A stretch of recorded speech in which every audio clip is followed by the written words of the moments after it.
kalian mau buat kayak gini.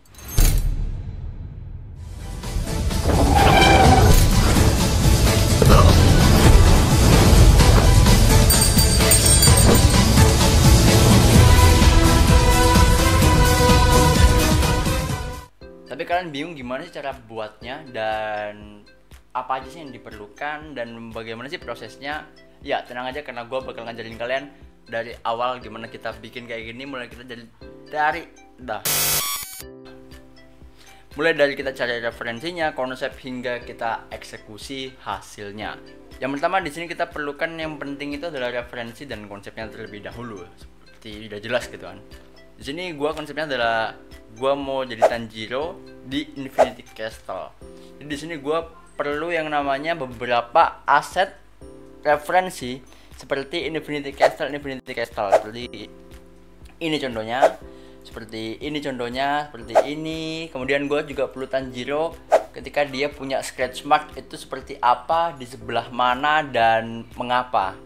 Gua perlu itu semua. Gue perlu mencari tahu tentang scratch mark ini karena gue penasaran. Oke. Jadi kita langsung masuk ke bagian kedua, yaitu membuat storyboard. Ya, membuat storyboard di sini cukup sangat penting ya. Kenapa? Karena gue bilang seperti itu. Storyboard di sini tuh sangat penting untuk kita.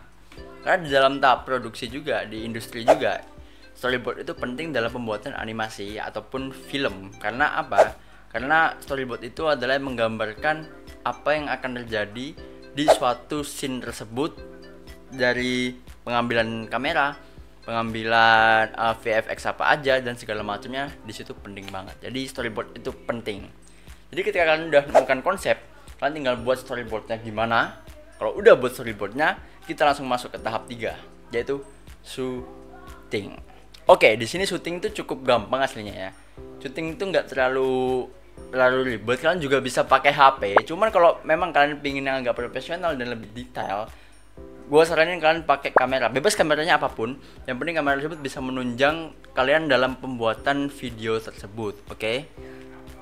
Di sini gue bakal kasih tahu di mana gue syutingnya, dan ini adalah hasil syuting gue.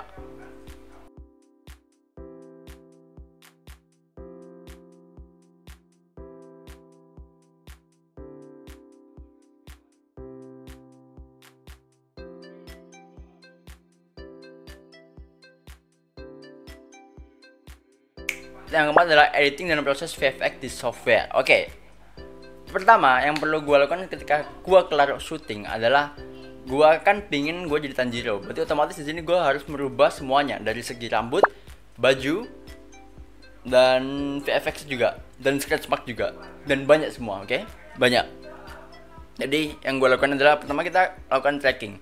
Tracking yang gue lakukan di sini tuh di aplikasi atau software yang disebut After Effects, dan gua ini pakainya yang Mocha Pro. Dan ini kalau kalian nggak punya Mocha Pro, sebenarnya kalian bisa melakukan ini di Blender ataupun dimanapun, atau di After Effects juga bisa, asalkan kalian punya scratch mark seperti ini contohnya. Mark plus ini tuh digunakan untuk nge-tracking kepala kalian biar rambut kalian itu bisa pas dengan kepala kalian, rambut CG kalian maksud gua ya. Dan karena di sini gua nggak pakai tanda plus tersebut, gua akhirnya pakai yang namanya Mocha Pro. Jadi di sini gua spend budget dikit untuk melakukan proses tracking agar proses tracking yang gua lakukan itu cukup bagus. Karena kalau pakai yang biasa itu pasti kurang bagus. Dan ini gua trackingnya itu fungsinya itu pertama untuk nge-tracking scratch mark. Jadi gua pakai Mocha Pro ini untuk nge-tracking scratch mark Tanjiro yang akan gua buat. Oke.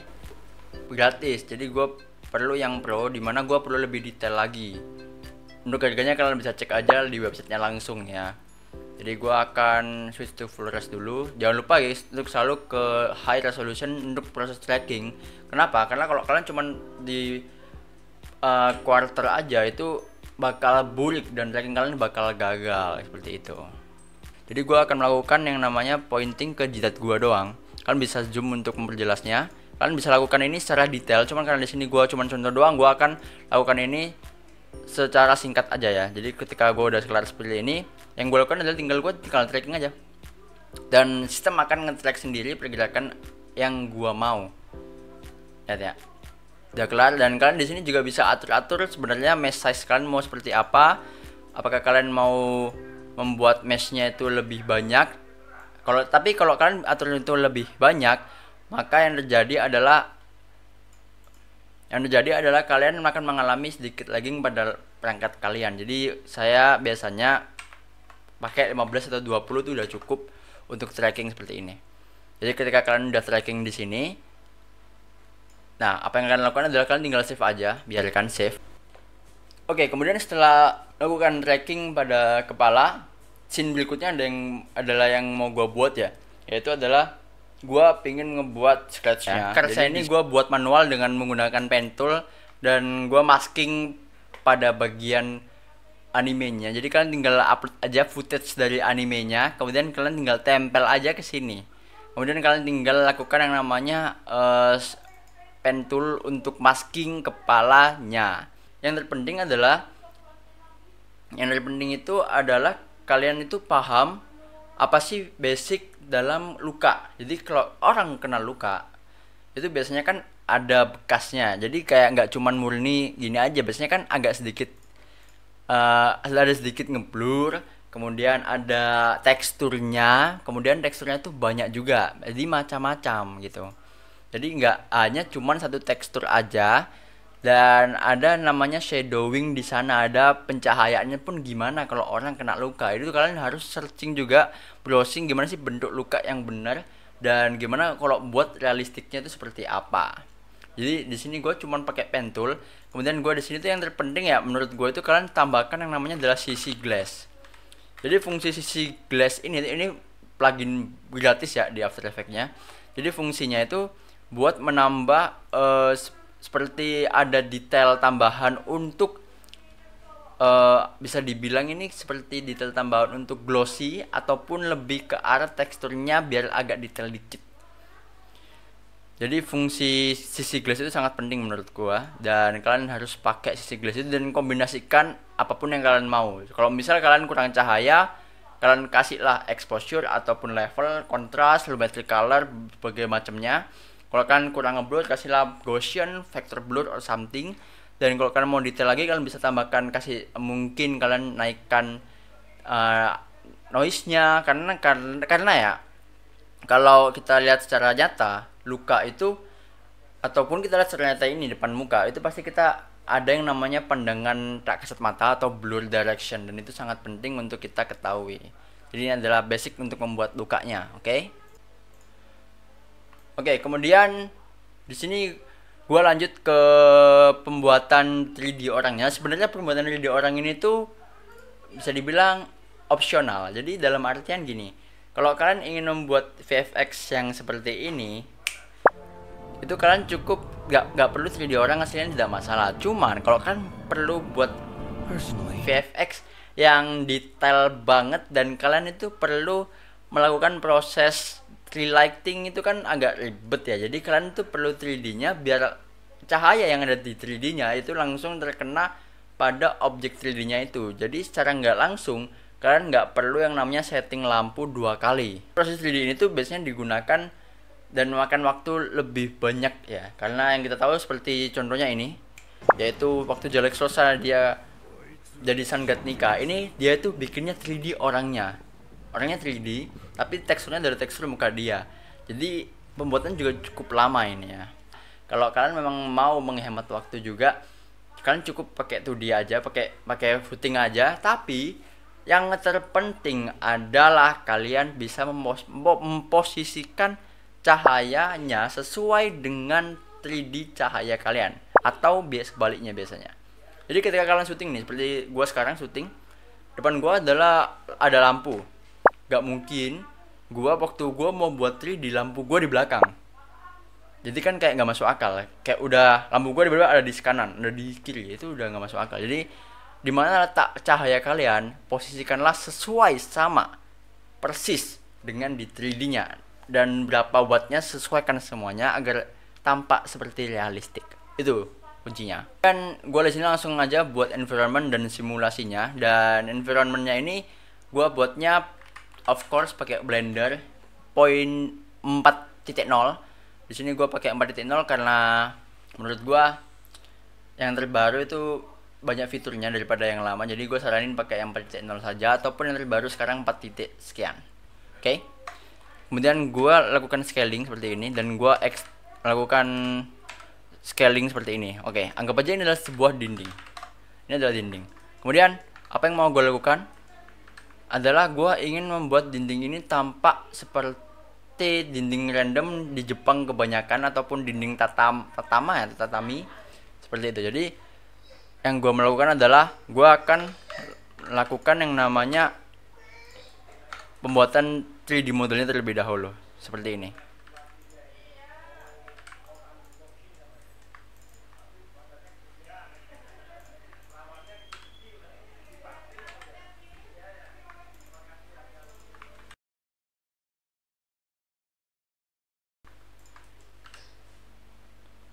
Oke, let's say ini adalah pintu tatami yang mau gua buat.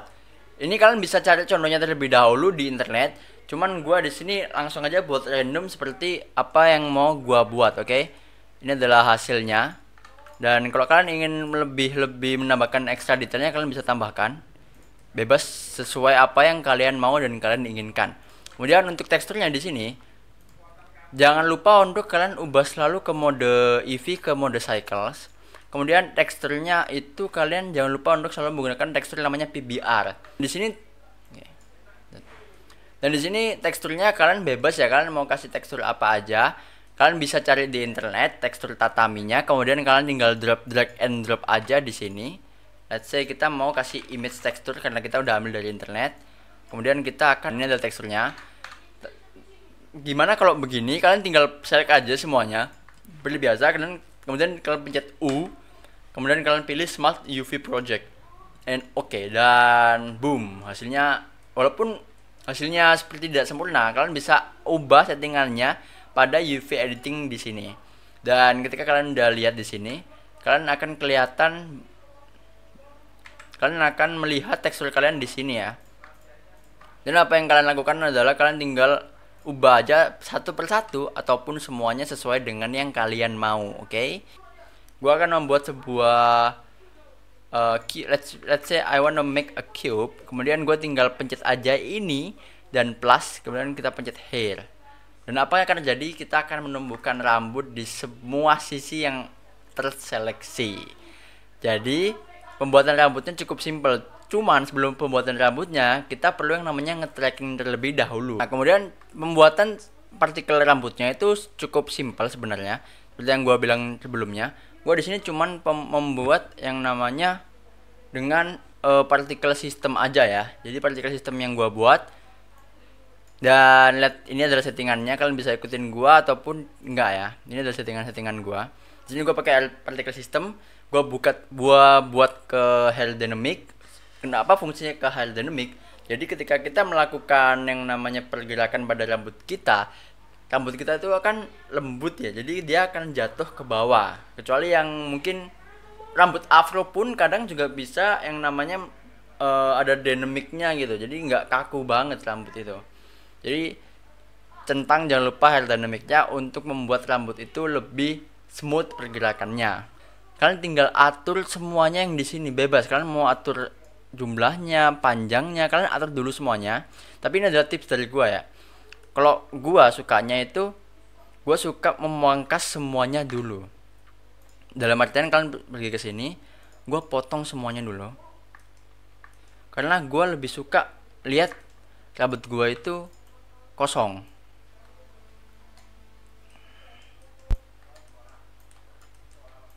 Oke, kan gua nggak punya rambut nih, udah botak. Kemudian gua akan tambahkan ini secara manual.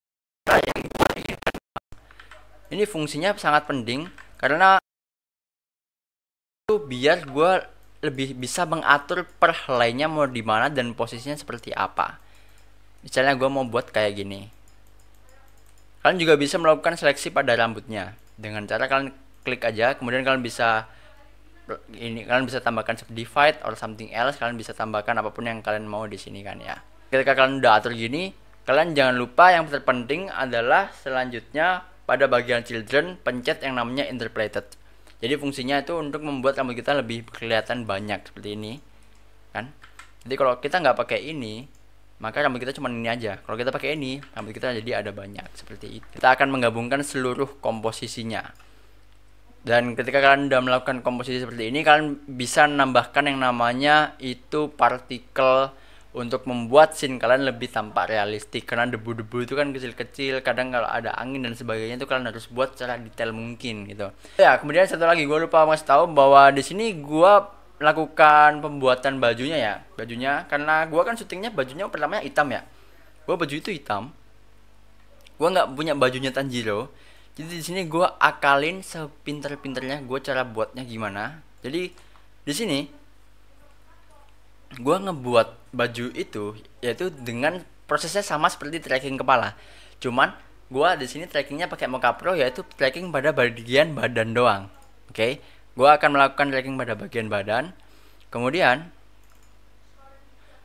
ketika gue tracking ke bagian badan, gue tinggal cari foto ataupun cari di internet baju Tanjiro, dan gue dapet salah satu baju ini. Gue nggak tahu punya siapa, tapi menurut gue dari tekstur dan segala macam ini menurut gue udah oke, walaupun kurang HD dikit tapi gue bisa HD-in, dan ini nggak terlalu penting juga karena ini juga nggak kelihatan kan karena kita gelap juga warnanya. Jadi gue tinggal ambil, gue tinggal melakukan masking pada bajunya dan gue tracking pada bajunya. Jadi bajunya itu kalau kalian tahu, it looks like a shit but it's really good in the end gitu.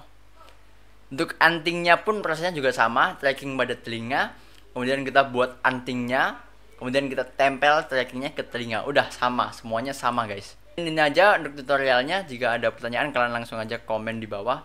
Dan kalau menurut kalian ini tutorial bermanfaat, jangan lupa untuk share dan bagikan ke teman kalian. Oke? Dan itu aja mungkin dari gua.